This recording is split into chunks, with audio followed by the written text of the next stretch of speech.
No É o Bicho de hoje, recebemos o professor doutor Ari Ficais, biólogo, que vai nos falar sobre uma série de acontecimentos e até chocantes sobre maus tratos dos animais, sobretudo os silvestres, no Brasil.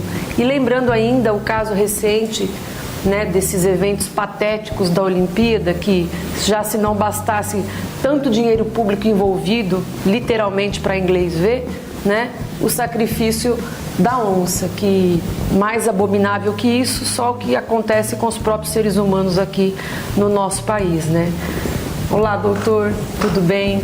Bom dia, é um prazer estar aqui com você, com os ouvintes da TV Rio Preto, para comentar um pouco a respeito dos nossos animais.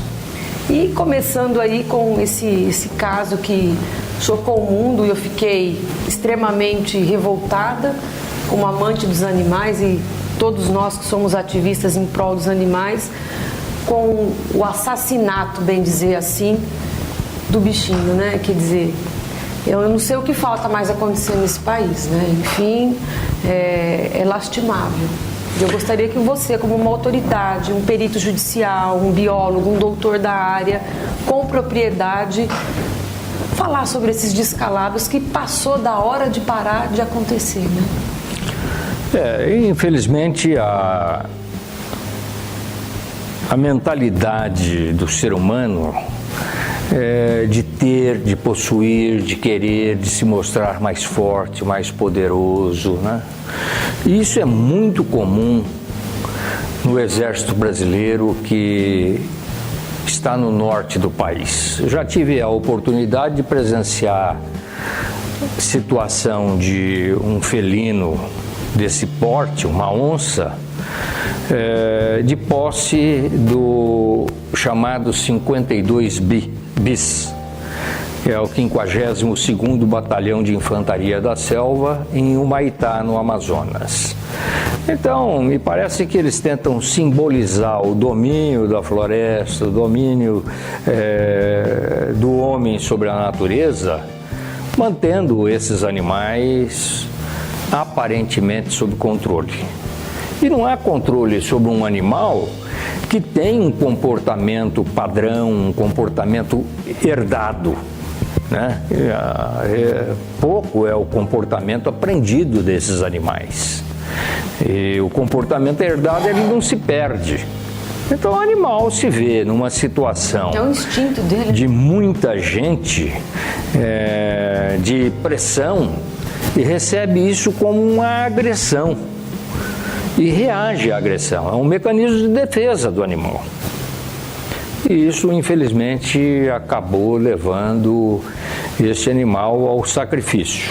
É um animal ameaçado de extinção, protegido pela legislação brasileira, que provavelmente estava em condição ilegal de posse do Exército, e se esta condição se confirmar, há uma falha enorme do IBAMA, que é o órgão normatizador e fiscalizador para essas questões de fauna silvestre. Deveria haver, nesse caso, uma intervenção do Ministério Público, das autoridades competentes, para apurar o fato e pôr um basta nisso de uma vez por todas. Porque até quando essa questão cultural, se dominar os animais silvestres, vai continuar no nosso país?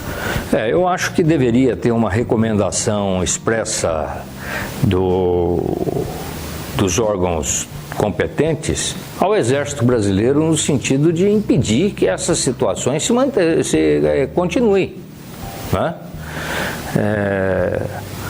É permitido você ter um animal silvestre sob posse? Mas é preciso uma justificativa muito forte.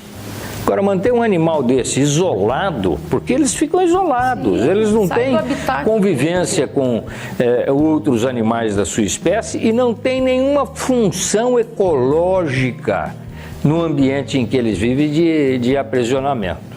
A justificativa muitas vezes é dita assim: mas esse animal foi pego filhote, ameaçado de morte. Então nós cuidamos dele. Quer dizer, sempre tem uma desculpa para se justificar o erro. Isso é típico do brasileiro, né?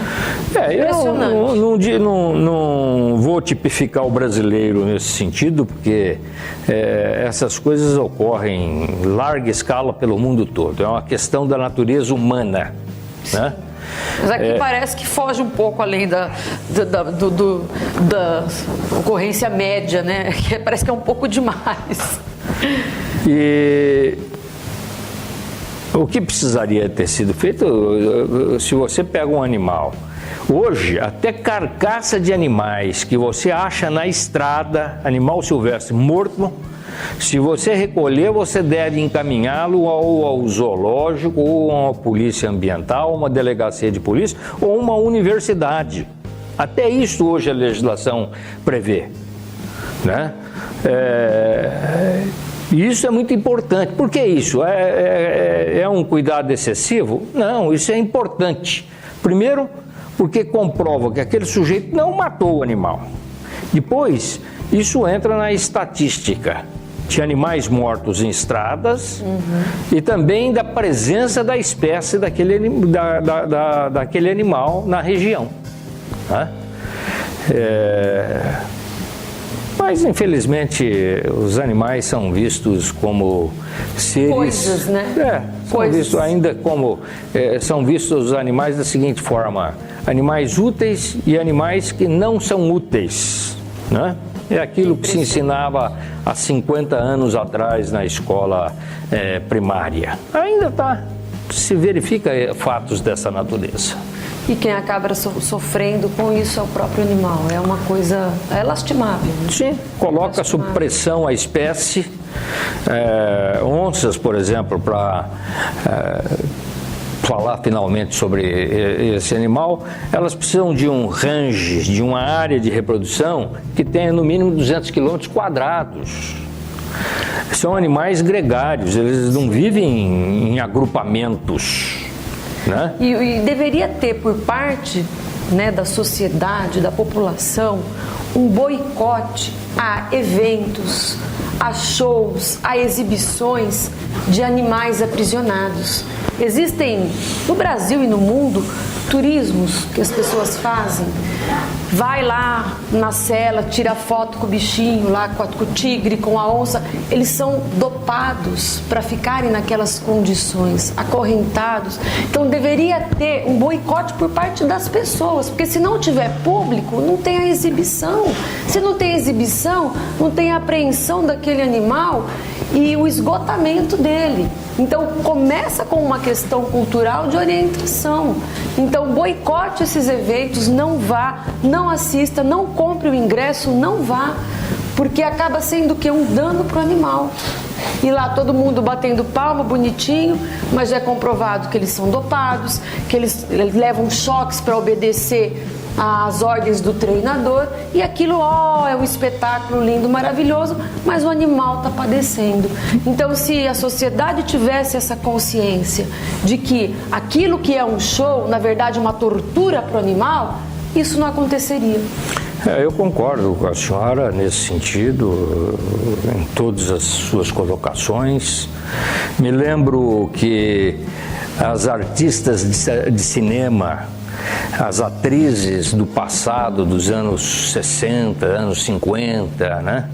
A época de muito glamour, só usavam casacos de pele. Brigitte Bardot e uma atriz norte-americana fizeram uma campanha contra isto. As peles. Trabalharam muito. E os ativistas, quando tinham uma exibição de atriz pública, os ativistas levavam vidros de tinta e jogavam a tinta sobre essas peles. Me recordo disso. Né? E a campanha pegou. Você não vê hoje, dificilmente você vê uma atriz usando pele. Esse é um ponto positivo, porque se você não deve combater a situação apenas no início, você deve combatê-la no final, com certeza, no consumidor. Consumidor final. Se você não tem consumidor, você não vai ter o caçador. Exatamente. Né? Esse é um ponto. O outro ponto são os turismos feitos para caça. Eu vou lembrar aqui de um caso que tem a participação de um rio-pretense na caça da onça no Pantanal, em que ele fazia turismo de caça internacional. Que é isso? Morava no Paraná, agenciava isto e ainda usava um mateiro que trabalhava para o Ibama marcando as onças. Vá! Então ele sabia onde tinha onça que estava com coleira, que estava sendo monitorada. Do Ibama. Pelo Ibama. É muito irônico, né? É muito irônico. Então, esse foi um caso que teve repercussão na mídia, mas também durou pouco tempo. O brasileiro tem memória curta. Tive a oportunidade de participar com a doutora Irvênia Prada, que é uma professora de neurologia da Faculdade Veterinária da USP, já aposentada, mas ativa, e fez um trabalho sobre maus tratos em rodeio. Então tive a oportunidade, sou coautor junto com a doutora Irvênia, num desses trabalhos em que se demonstra que realmente há dano ao animal. Com certeza. E esse trabalho ele é utilizado em todas as ações que se entra contra maus tratos a animais em rodeio. Esse trabalho é utilizado como base. E o que mais me choca, principalmente na nossa região, interior do estado e interior do Brasil também, que tudo se fala que é uma questão cultural. Olha, é a cultura da região, né? Isso está no DNA da região. Olha, tem que ter o rodeio, tem que ter a vaquejada e etc e tal. Então, mais uma vez, por conta de um comércio, se faz o esgotamento desse animal, o sofrimento dele, e está todo mundo lá batendo palma. Cultura se muda. Vamos dar exemplo aqui de Barcelona. A Catalunha aboliu as touradas na Espanha. Aboliu. Cheguei a conhecer lá a Praça de Touro caindo aos pedaços. Hoje é uma praça pública. Mas tem outras regiões que ainda fazem. Ao sul da Espanha, Madrid mesmo, e o resto da Espanha continua fazendo. Mas isso tem sido combatido em larga escala em vários países do mundo. Já tentaram fazer isso no Brasil, tourada no Brasil. Pelo amor de Deus. A criar o touro Miura aqui no Brasil. Isso foi impedido, a importação deste touro para cá, né? Então, o homem ainda continua utilizando esses animais como prazer. Como prazer. Né? Quando deveria deixá-lo com a sua função biológica, contribuindo para o equilíbrio biológico. E é muito mais bonito ver um passarinho cantando no galho de uma árvore que vê-lo cantando dentro de uma gaiola. Eu abomino essas situações, nunca fui a um rodeio, não vou à exposição de aves, né? Porque acho que passarinho tem que viver fora. É tão bonito se acordar dentro da cidade ouvindo um sabiá às 5 horas da manhã. Que já ocorre, né? A consciência vem chegando devagar. Não será no curto prazo que nós vamos mudar essa situação. As novas gerações, né, você conversa com crianças, com adolescentes, eles já começam a ter um indício de uma questão do consumo ecológico.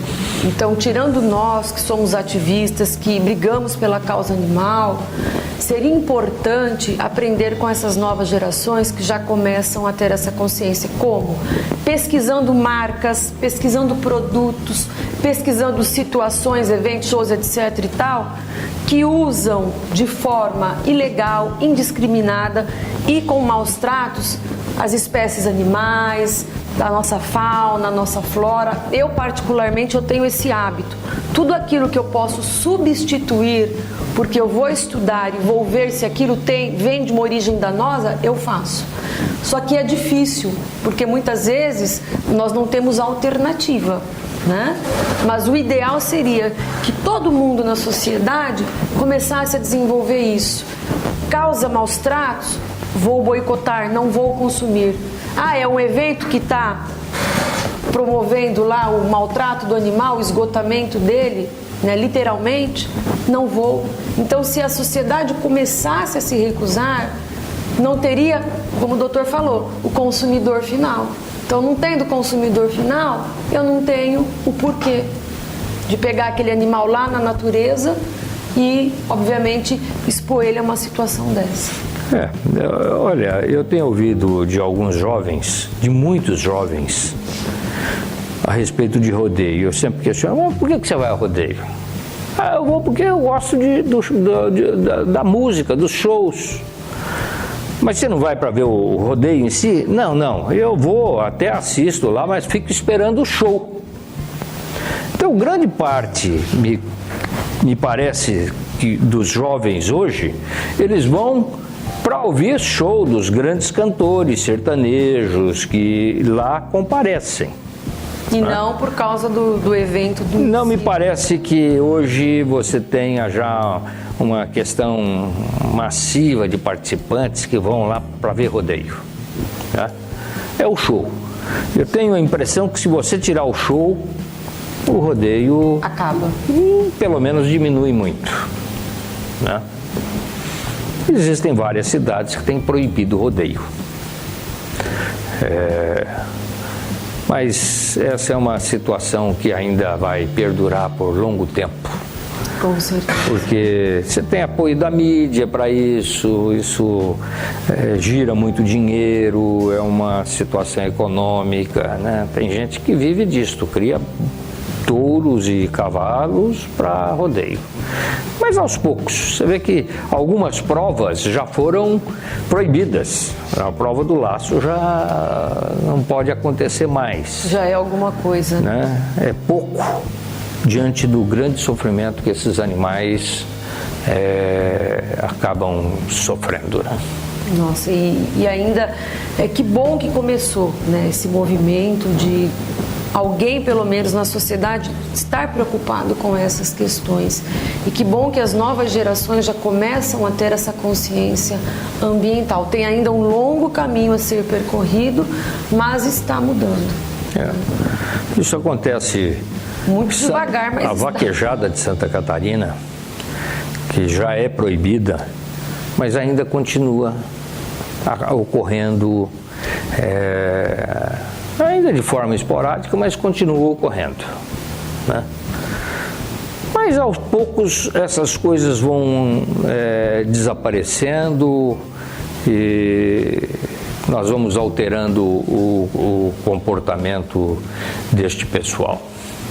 E é ótimo, né, o doutor colocar essas questões de que isso é a longo prazo, né? Aos poucos vai se modificando isso, porque caberia também às nossas autoridades educacionais mudar questões de livros didáticos, como que se ensina na escola, para começar a formar toda uma nova geração com um pensamento ecológico mais aflorado. Eu recentemente fiz uma palestra em que eu comentava algumas coisas nesse sentido, a condição econômica e a condição cultural. E eu não canto, não tenho voz e não tenho afinação nenhuma, mas aquela musiquinha antiga, Atirei o Pau no Gato, né, tem sido modificada e foi modificada, e hoje você já ouve isso, você não ouve mais cantar muito essa musiquinha, ela tem ficado esquecida, né, e substituída por uma outra que diz: não atire o pau no gato totô, porque o gato totô é nosso amigo Ogô. Né? Então, é substituição cultural. Tirar isso do livro didático, já se tirou.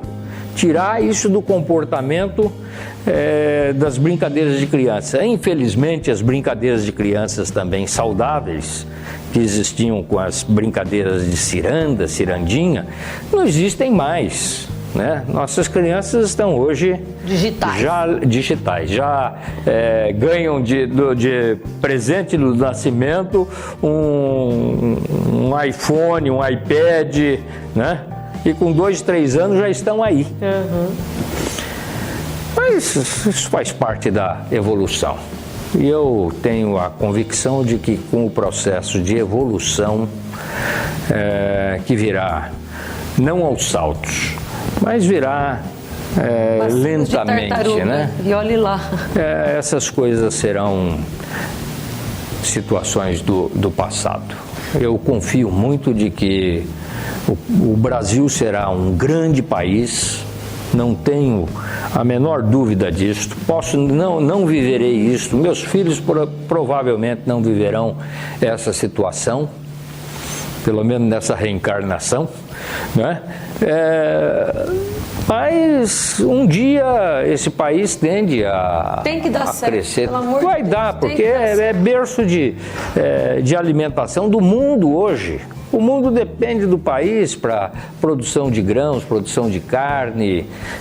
Estamos falando de animais, mas ainda temos na cultura a alimentação de proteína animal, né? Ainda a humanidade se ressente deste tipo de alimento, né? Um dia deverá ser substituído. Interessante que eu tenho uma neta que, desde que nasceu, não come carne, nada de proteína animal. Regurgitava a papinha quando minha filha ou a avó faziam. E sobrevive muito bem, está muito bem, hoje tem 21 anos, está fazendo faculdade. Prova-se que, né? Então, obviamente é um mito falar que o ser humano precisa da proteína animal. Ela é totalmente pode usar proteína proveniente de alguns grãos, né?